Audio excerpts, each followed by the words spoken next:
त्याच आंदोलनामध्ये खऱ्या अर्थाने ताकद असते हे तुम्ही आता समजून घ्या. आणि आता शांततेच्या मार्गाने कोणी उठू नका. इथंच वाटलं झोपू आपण सगळीजण इथं, पण कुठल्याही पद्धतीचं काही चुकीचं आपल्या हातून होणार नाही याची काळजी घ्या. आणि मी सगळ्यांना खरंच म्हणजे मनापासून धन्यवाद देतो. मी शांततेने ऐकलं, परंतु पोलीस प्रशासनाला देखील माझी विनंती असणार आहे ही सगळी शांतता अशीच कायम राखली पाहिजे. याची जबाबदारी त्या ठिकाणी आपण अतिशय प्रामाणिकपणे आणि गांभीर्याने घ्यावी. उद्या म्हणून दादा जरांगे पाटील येणार आहेत त्या ठिकाणी. ते आल्याच्या नंतर मला असं वाटतं की महाराष्ट्रातले सगळे समाज बांधव या दिशेने येतील. त्यावेळेस देखील आपल्याला हातात त्या ठिकाणी काही ना काहीतरी त्यांना देण्यासाठी असावं. कारण त्यांना बाकीचं कुठलं राजकारण जमत नाही ना बाकीचं कुठलं जमत नाही. त्यांना फक्त एकच कळतं ज्याच्यावर अन्याय झाला त्याला न्याय मिळायला पाहिजे. याच्या व्यतिरिक्त आपण देखील थोडं गांभीर्याने घेऊन आता सकाळपर्यंत जे जे काही हालचाली करता येईल ते कराव्यात एवढीच नम्रतेची विनंती करतो. आणि मला असं वाटतं की सगळेजण इथं शांततेत बसतील. ज्याला गरज आहे त्याला घरी जातील.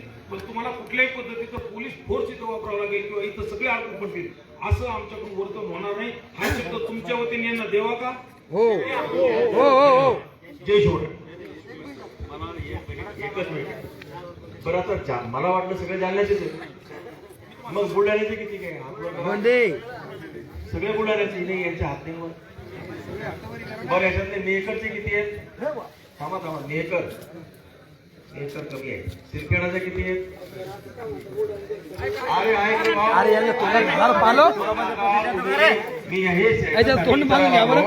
याच्यासाठी विचारायला लागलो. आम्ही जे सांगू राहिलो आता तुम्ही आम्हाला ओळखत या सगळ्या गोष्ट आहे का? ओळख आहे ना? ओळखत आहे ना? मग आता तुम्ही जर आम्हाला ओळखत असणार मला ओळखता आपल्या दिलीप भाऊला ओळखता आपल्या खेडेकर साहेबांना ओळखता नानाला ओळखता मलाही ओळखता. मग किशोर भाऊला ओळख करायला आपल्या नगराध्यक्षाला. मग एवढं सांगायचं काम काऊन पडून राहिलं तुम्हाला? साधी गोष्ट आहे. एवढं समजावून सांगायचं कामच नाही आहे. पण तुम्ही आल्यामुळे जो दबाव वाढतो कोणताही न्याय मिळवण्यासाठी दबाव वाढावा लागतो आणि दबाव वाढवायचं काम तुम्ही केलं. दबाव वाढवल्यामुळे आता 4 पकडले आणि बाकीचे जे राहिले समजा 28 जे काय असतील ते 28-30 लोक ते सुद्धा आता ते काय आता घरीच बसले का? काय गेले पळून गेलेल्या माणसाला टीम लावणं त्याच्या पाठीमाग माणसं सोडणं हे होईल का नाही? असंच असतं ना. आता मी पण पोलीस अधिकारी राहिलेलो आहे. हे सगळ्या गोष्टी अशा कराव्या लागतात. आणि म्हणून आता शांतता तुम्ही जी ठेवली हे बघ जे वाटणं साहजिक आहे. आता भाऊ पण आपले जालन्यावर आले. राग आला माहिती माणसाला. जे काही घडलं ते एकदम लांछनापद आहे भयंकर आहे. त्याचाच आपल्याला या ठिकाणी कायद्याच्या दृष्टीने आपल्याला या सगळ्याचा हिशोब घ्यायचा आहे. बरोबर आहे? याला काही प्रॉब्लेम नाही. आता ही आपली मंडळी मी तुमच्या ओळखीचं आहे नाना तुमच्या ओळखीचं आहे शिकणे साहेब तुमच्या ओळखीचे आहे एवढे तुम्हाला सांगून राहिले. मग मला असं वाटतं ऐकायला पाहिजे 100% मग ऐकतो साहेब. आणि ह्या प्रश्नाला न्याय दिल्याशिवाय बसणार नाही ही गॅरंटी मी तुम्हाला देतो. हा याच्यामध्ये पोलिसांनी पण हायवे केली. बरोबर पोलिसांनी हायवे केली ना. जे बोलतील तत्पूर्वी एकच सांगतो आता संपून घेऊ आपण बरं का. सर बोलतील तत्पूर्वी एक सांगतो. म्हणून दादा जरांगे पाटील ह्या व्यक्ती तुमचा विश्वास समोर सगळ्यांचा काही शंका ठेवू नका. ते सगळं आल्यानंतर जे जे काही घटना घडामोडी चुकीच्या होतील त्याला फुली मारल्याशिवाय ते माणूस शांत बसणार नाही. हे मात्र गोवा या ठिकाणी देतो. तुम्ही बोला.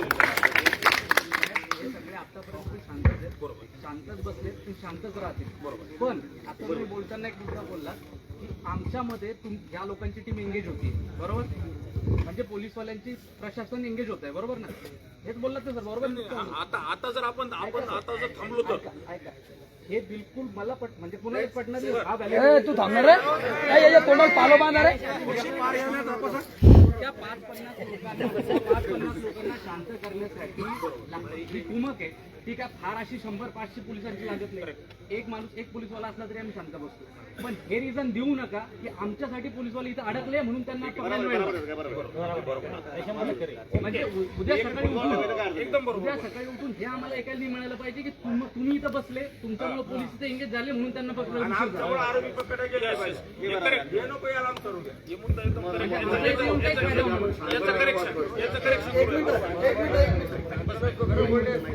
मित्र आता मी असेल नाना असेल दादा होते 5 जण बीपी पोलीस स्टेशन मध्ये बसलेलो होतो. तेव्हा डीएसपी मॅडम आलेले होते मनीषा कदम मॅडम गायकवाड साहेब येणार होते. ते आले. त्यांनी जे सांगितलं होतं त्याप्रमाणे त्यांनी जशी कारवाई ते नियमाने जशी सांगितली त्याप्रमाणे त्यांनी कारवाई केली. कम से कम इथं अंदाजे 29 ते 30 आरोपी आहे. त्यापैकी 4 असे अटक झालेले आम्ही बघितले, फोटोमध्ये बघितले. म्हणजे तुम्हाला असं सांगू नाही शकत आम्ही की बुवा अटक झाली की नाही झाली. तुम्ही म्हणता काही म्हणणं होतं की व्हिडिओ कॉलवर दाखवा, असं दाखवा, तसं दाखवा. हे काही दाखवू शकत नव्हते व्हिडिओ कॉलमध्ये. पण एक मिनिट ऐका ना भैया, एक मिनिट ऐका. अरे ऐक ना, एक मिनिट, एक मिनिट. बोलूच द्या लागेल की ज्याला बाईक घ्यायचं वांगलं करणार मला दाखवला. तू कोण आहे दाखवायला तुले येड्या?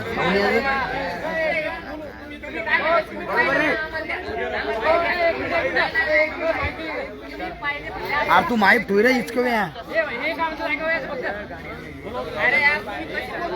इचकून टाकणार रे. काय माहित कुठं नाही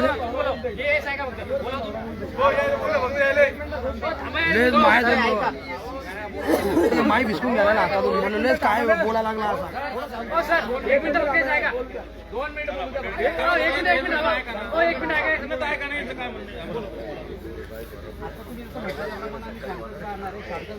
हो, पण तुमच्यावर विश्वास आमचा टिकून राहिला पाहिजे पोलीस प्रशासनावर.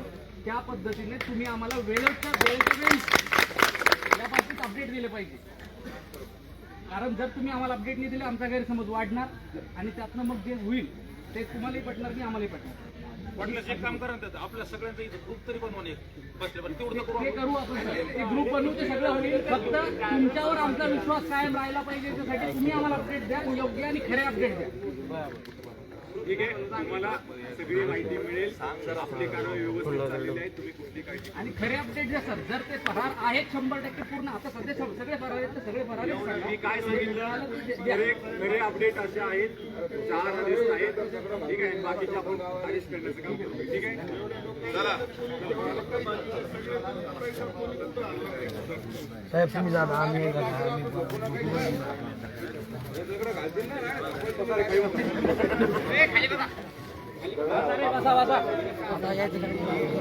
बसा 5 मिनिट शांत बसा खाली.